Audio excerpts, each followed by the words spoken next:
Era temprano en la mañana del 11 de agosto de 2011 en la base de la Fuerza Aérea Vandenberg en California, con una densa niebla cubriendo las colinas y ocultando el complejo de lanzamiento donde un cohete ligero Minotaur 4 esperaba en la plataforma. Dentro de la sala de control, los ingenieros miraban fijamente sus pantallas, revisando los datos de telemetría que estaban a punto de llegar más rápido que casi cualquier otra cosa en la historia de la humanidad. El propulsor se encendió, atravesando la capa marina y haciendo temblar el suelo. Mientras el cohete ascendía, separando sus etapas para salir de la densa atmósfera inferior, comenzó a curvarse sobre el Pacífico. En el borde del espacio, la cofia de la carga útil se abrió en dos y expulsó una extraña cuña negra en forma de punta de flecha. Dentro de la sala de control, las voces iban anunciando los números. La velocidad superó Mach 10, luego Mach 15 y finalmente se estabilizó alrededor de Mach 20 veces la velocidad del sonido, 21.000 kilómetros por hora, y el enlace de datos funcionaba bien. El GPS estaba fijado, la orientación era estable. Y entonces, 9 minutos después del inicio del vuelo, el canal de comunicaciones de repente se quedó en silencio. Varios sensores dejaron de funcionar al mismo tiempo. Las pantallas de telemetría se congelaron porque en algún lugar sobre el vasto y vacío Pacífico, la nave se había quedado en silencio. Este era el vehículo tecnológico hipersónico Falcon 2 de DARPA, afortunadamente abreviado como HTV-2.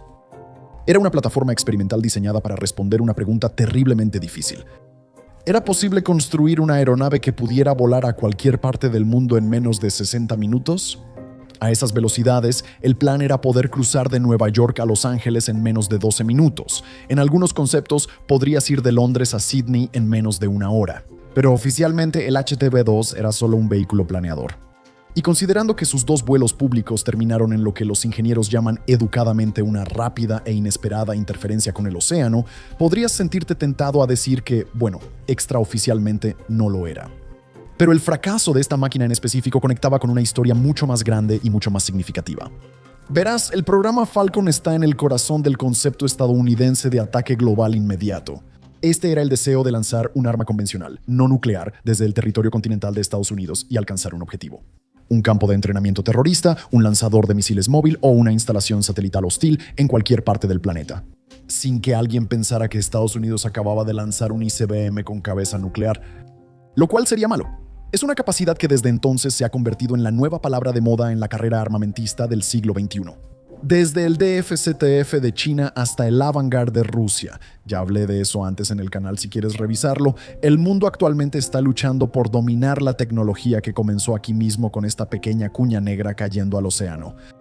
Entonces, ¿cómo diseñas algo que se supone debe sobrevivir a temperaturas superficiales de 3.500 grados Fahrenheit?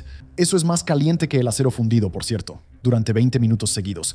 Y si ambos vehículos de prueba se estrellaron, ¿cómo puede DARPA seguir diciendo que esto fue un gran avance hacia la nueva tecnología furtiva? Bueno, vamos a averiguarlo, ¿de acuerdo? El sueño, 1 hora a cualquier parte. El concepto de un planeador hipersónico no era precisamente nuevo. De hecho, el sueño de un vehículo que pudiera lanzarse como un cohete pero planear como una aeronave había estado rondando los sueños de los estrategas militares estadounidenses desde los inicios de la era espacial. A finales de la década de 1950, la Fuerza Aérea ya estaba invirtiendo dinero en el X-20 Dyna-Soar, un avión espacial tripulado diseñado para ser impulsado al espacio y luego saltar a lo largo del borde de la atmósfera para lanzar bombas en cualquier parte del mundo. Además, es mi aeronave favorita por su nombre. Era una idea terriblemente ambiciosa para la época. En esencia, era un bombardero espacial. Pero como muchos sueños de alta velocidad de la Guerra Fría, y hubo muchos, el X-20 fue finalmente cancelado por una combinación de costos crecientes, desafíos técnicos extremos y la simple, aunque contundente, solución de los misiles balísticos. El sueño de alcanzar cualquier parte del mundo en menos de 2 horas fue archivado, pero en realidad nunca desapareció. Se quedó en segundo plano, acumulando polvo hasta principios de los años 2000, cuando DARPA decidió que era momento de quitarle el polvo e intentarlo de nuevo. Esta vez, agruparon la ambición bajo un nuevo acrónimo apropiadamente agresivo: Falcon, que significa Aplicación de Fuerza y Lanzamiento desde los Estados Unidos continentales. El proyecto Falcon fue diseñado como un programa general de gran alcance con 2 componentes principales. Primero, querían un vehículo de lanzamiento pequeño, o SLV, que sería un cohete barato y efectivo para lanzar equipo a la atmósfera superior. En segundo lugar, y mucho más importante, querían una familia de vehículos de tecnología hipersónica, o HTVs. El plan era iterar rápidamente, comenzando con demostradores más pequeños como el HTV-1 y el HTV-2, y eventualmente llegar a un vehículo hipersónico de crucero completamente reutilizable que pudiera despegar de una pista, atacar un objetivo y regresar a casa. Sonaba increíblemente futurista, pero la visión estratégica detrás de esto era en realidad bastante simple. Se conocía como ataque global convencional inmediato. ¿La lógica? Estados Unidos tenía este arsenal nuclear sin igual que podía alcanzar cualquier lugar en la Tierra en 30 minutos, pero en un mundo posterior a la Guerra Fría y al 11 de septiembre, las armas nucleares eran esencialmente inutilizables. No puedes lanzar una bomba nuclear sobre un campo de entrenamiento terrorista o un camión lanzamisiles hostil sin quizás acabar con el mundo. Definitivamente es un poco excesivo, ¿no? Así que el Pentágono se quedó con una brecha de tiempo. Si la inteligencia detectaba un objetivo de alto valor en una zona remota del mundo, podía tomar horas o incluso días mover un portaaviones o un bombardero a la posición. Pero para cuando llegaban, el objetivo ya se habría ido. Falcon era la respuesta a esa brecha de tiempo. La idea era lanzar un planeador hipersónico desde un propulsor, mantenerlo dentro de la atmósfera y llevarlo hasta el objetivo a velocidades superiores a Mach 5. Ofrecía la velocidad de un misil balístico intercontinental, pero con la precisión de un rifle de francotirador y, lo más importante, sin radiación. Pero DARPA no solo quería Mach 5, para el HTV-2 apuntaron a algo mucho más extremo, Mach 20. Para poner ese tipo de velocidad en perspectiva, a Mach 20 recorres aproximadamente 3.6 millas o casi 6 kilómetros cada segundo. Si dispararas el HTV-2 en el túnel del canal, bueno, saldría muy mal, pero hay un trayecto de 50 kilómetros que le toma al Eurostar unos 20 minutos. Bueno, este planeador lo recorrería en 9 segundos. A esa velocidad, si puedes mantener el planeo durante solo 30 minutos, casi cualquier objetivo en la Tierra está al alcance. Sin embargo, esta capacidad tenía un alto costo político. Desarrollar un arma que vuela como una bomba nuclear pero impacta como una bomba convencional creó un escenario de pesadilla para otras potencias nucleares.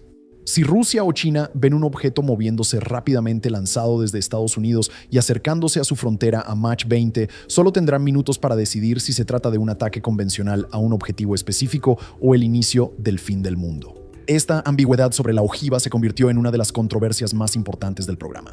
DARPA no solo estaba construyendo un avión más rápido, estaban creando un sistema que amenazaba con desestabilizar el delicado equilibrio de la disuasión nuclear. Pero antes de que pudieran preocuparse por la geopolítica del arma, primero tenían que averiguar si esa cosa realmente podía volar sin derretirse por completo. Y como estaban a punto de descubrir los ingenieros, la brecha entre el sueño de alcanzar Mach 20 y la realidad de Mach 20 estaba llena de aire muy caliente y muy violento.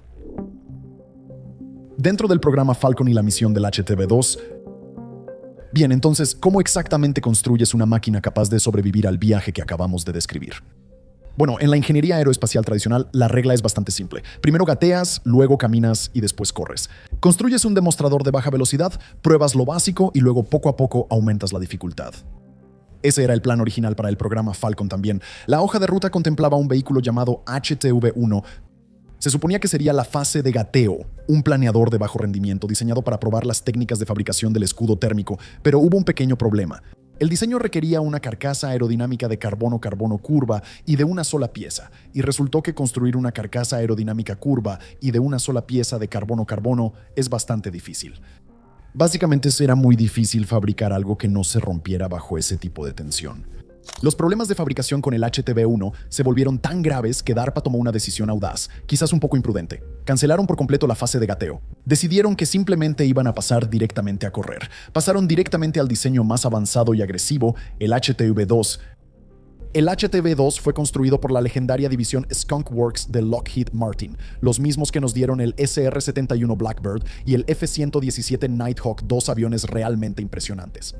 Adoptaron un enfoque de diseño para manufactura, simplificando la forma de la carcasa aerodinámica en una serie de losas planas en forma de cuña que eran más fáciles de construir, pero aerodinámicamente implacables.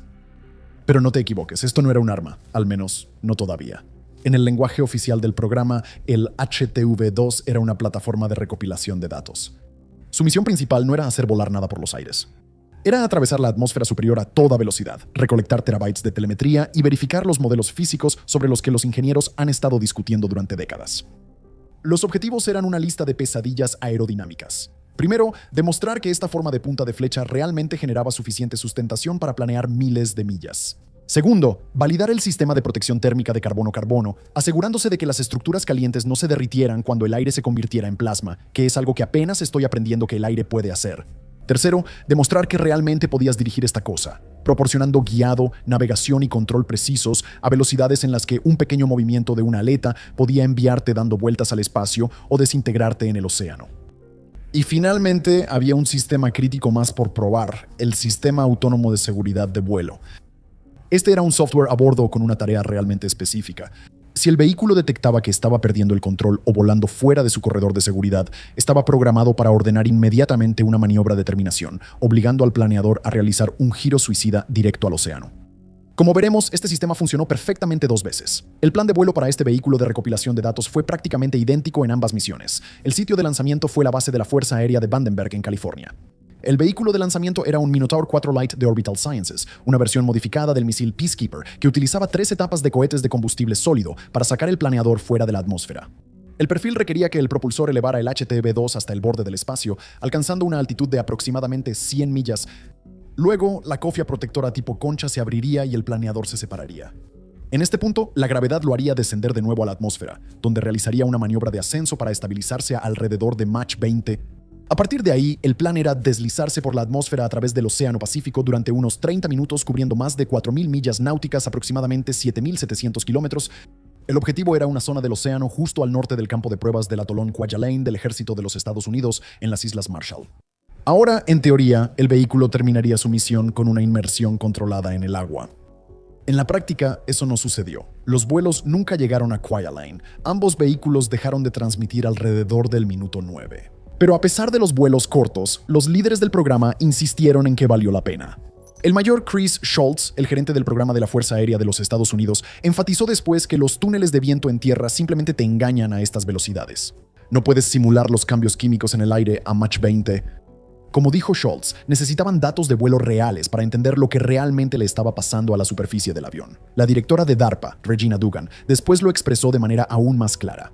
Ella se refirió a la tecnología hipersónica como la nueva tecnología furtiva. La lógica era bastante sencilla. A medida que la tecnología furtiva se extiende a otras naciones, la ventaja de Estados Unidos de ser invisible se está erosionando. Si no puedes ser invisible, entonces tienes que ser rápido, lo suficientemente rápido para que, incluso si te ven venir, no puedan hacer nada al respecto. El HTV-2 fue el primer paso tambaleante y costoso hacia esa realidad. ¿Cómo surfeas el aire a Mach 20? Bien, entonces, ¿qué se necesita realmente para volar a Mach 20? Bueno, para entender la locura del HTV-2, primero tenemos que ponernos de acuerdo en algunas definiciones, porque la rapidez es algo relativo. Ahora, en el mundo de la aerodinámica, normalmente hablamos de regímenes. Subsónico es cualquier cosa más lenta que la velocidad del sonido. Son tus aviones comerciales, Cessnas, aves, ese tipo de cosas. Una ave supersónica sería algo increíble. Supersónico cubre todo, desde Mach 1 hasta Mach 5. Este es el dominio de los aviones de combate, el Concorde y las balas de rifle. Pero una vez que cruzas Mach 5, entras en el régimen hipersónico. Y el HTV-2 no solo era hipersónico, estaba diseñado para estar en el régimen hipersónico alto, viajando a Mach 20. A estas velocidades, el aire ya no se comporta realmente como aire. Cuando un avión normal vuela, empuja las moléculas de aire a un lado. Pero a Mach 20 el vehículo se mueve tan rápido que las moléculas de aire no pueden apartarse a tiempo. En cambio, se estrellan contra la parte frontal del vehículo con tanta violencia que literalmente se desintegran. La energía cinética es tan intensa que el gas se descompone químicamente y se ioniza, creando una capa de plasma sobrecalentado alrededor del vehículo. Ya no estás volando a través de una brisa. Estás volando a través de un soplete, que definitivamente intenta derretirte, y además te está erosionando con un chorro de arena y disolviendo químicamente. Para sobrevivir a este ambiente increíblemente hostil, no puedes simplemente construir un avión común y corriente. El HTV-2 utilizó un concepto de Wave Rider, una cuña en forma de punta de flecha aplanada con un borde de ataque afilado como una navaja. Todo el vehículo fue diseñado para viajar sobre la onda de choque que creaba, atrapando la alta presión debajo de él para generar sustentación. Esto le dio al HTV-2 una relación sustentación-resistencia, o LD, de aproximadamente 2.6. Ahora, comparado con un avión comercial moderno que tiene una relación sustentación-resistencia de alrededor de 18, eso suena, bastante mal. Tiene la eficiencia aerodinámica de un ladrillo muy elegante. Pero para algo que viaja a 13.000 millas por hora mientras está envuelto en plasma, una relación de 2.6 en realidad es básicamente un milagro de la ingeniería. Significa que por cada kilómetro que desciende el vehículo puede avanzar 2.6 kilómetros. Esto permite que el vehículo se deslice por la parte superior de la atmósfera como una piedra que rebota sobre un estanque, extendiendo su alcance por miles de millas antes de que la gravedad finalmente gane. Pero mantenerse en el aire es solo la mitad de la batalla. El problema más grande es evitar que el aire convierta tu vehículo en una estela de escoria fundida. El entorno térmico para el HTV-2 es difícil incluso de comprender. Los ingenieros esperaban que la temperatura superficial del vehículo alcanzara aproximadamente 3.500 grados Fahrenheit o 1.930 Celsius. Para darte un poco de contexto, el punto de fusión del acero es de alrededor de 2.500 grados Fahrenheit. Así que si hicieras esta aeronave con materiales aeroespaciales estándar, no solo fallaría, se derretiría, pero se vaporizaría antes de siquiera llegar a la mitad del camino hacia el objetivo. Para manejar esto, Lockheed Martin construyó la cubierta aerodinámica con un compuesto especializado de carbono-carbono, el difícil de fabricar que mencionamos antes.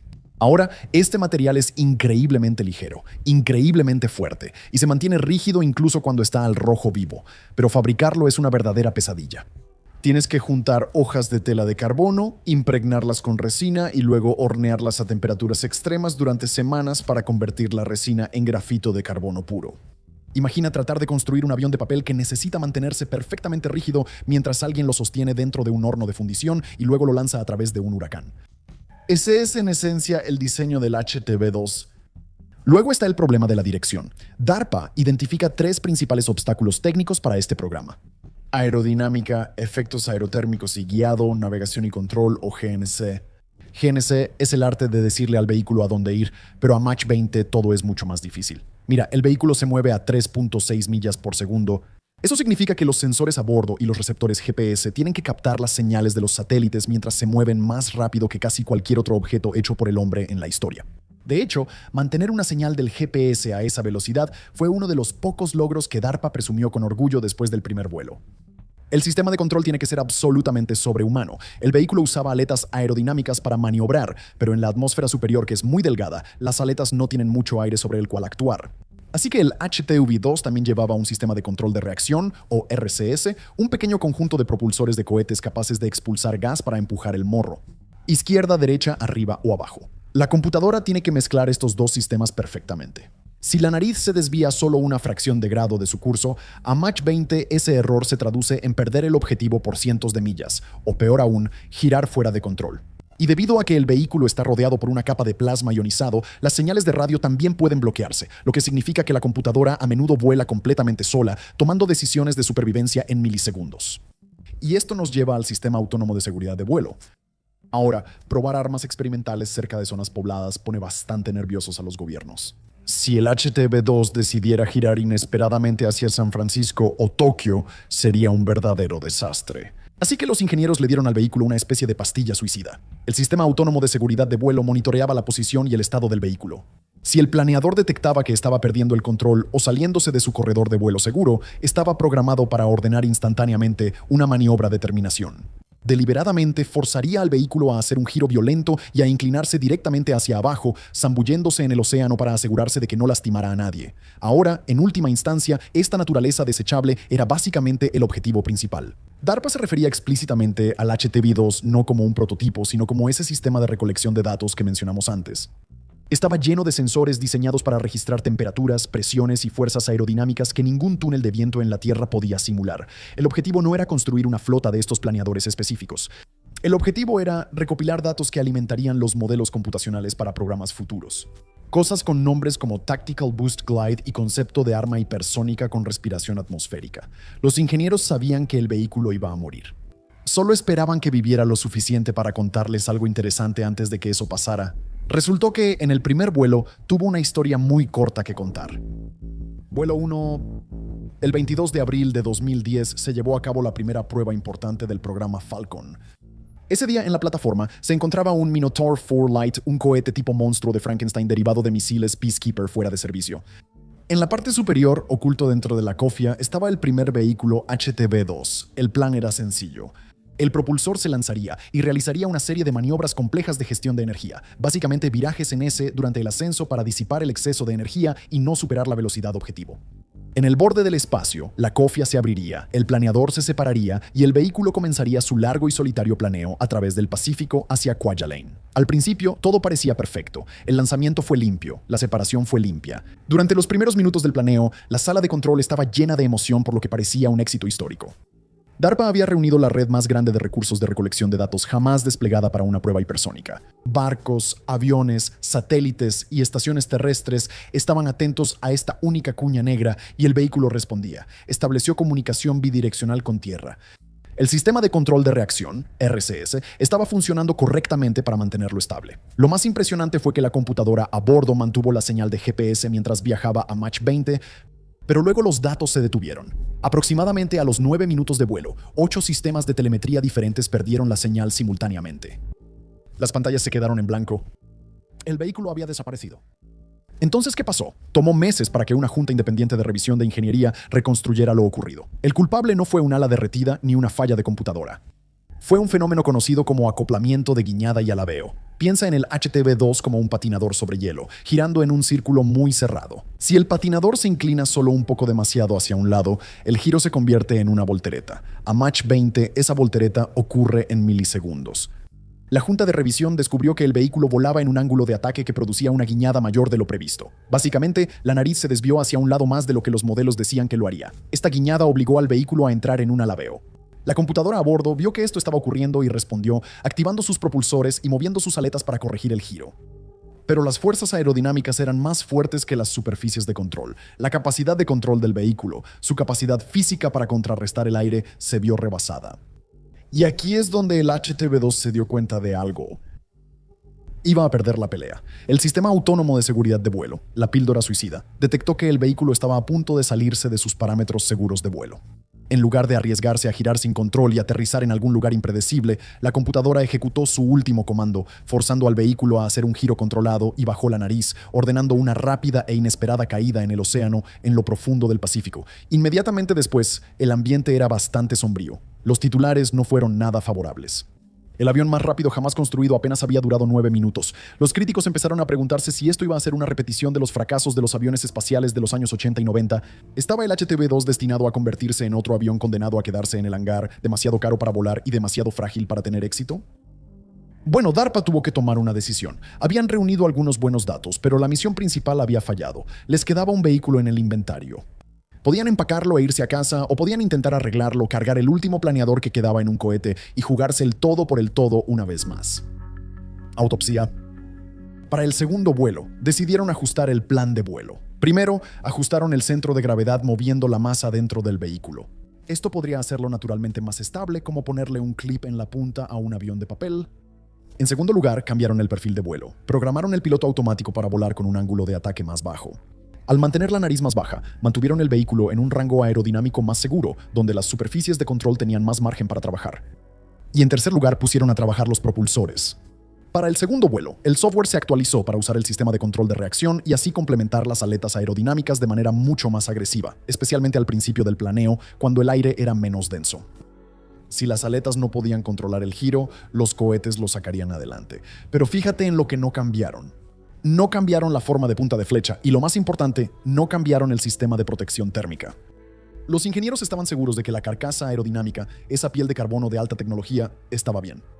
La junta de revisión concluyó que el fallo del vuelo 1 fue únicamente un problema de dirección. Asumieron que si podían mantener el vehículo apuntando recto, los materiales resistirían el calor. Como estamos a punto de ver, esa suposición fue, digamos, optimista. El equipo se estaba quedando sin tiempo. Para 2011, el tiempo político se estaba agotando. El programa de ataque global inmediato estaba bajo escrutinio, y otros esfuerzos hipersónicos, como el X-51 Wave Rider de la Fuerza Aérea, también estaban sufriendo fracasos muy notorios. La paciencia en Washington se estaba agotando y el presupuesto se estaba acabando. A DARPA le quedaba un vehículo, no había respaldo. Era el vuelo 2 o nada. El vuelo 2 se mantuvo bajo control. El 11 de agosto de 2011 esa niebla había regresado.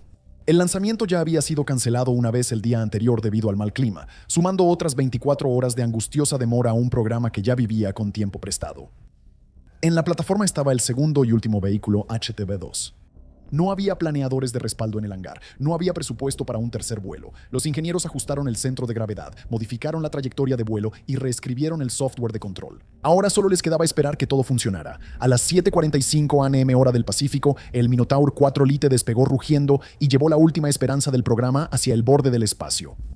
El propulsor hizo su trabajo, la cubierta se abrió y el planeador se separó sin problemas. Se inclinó, volvió a entrar en la atmósfera y se estabilizó a Mach 20. Y durante los primeros minutos, una vez más, fue glorioso. Los paneles de telemetría se iluminaban de verde. Las soluciones de ingeniería habían funcionado. El vehículo logró un vuelo estable y controlado aerodinámicamente a velocidades de hasta Mach 20 durante casi 3 minutos. Volaba en línea recta y respondía a las órdenes.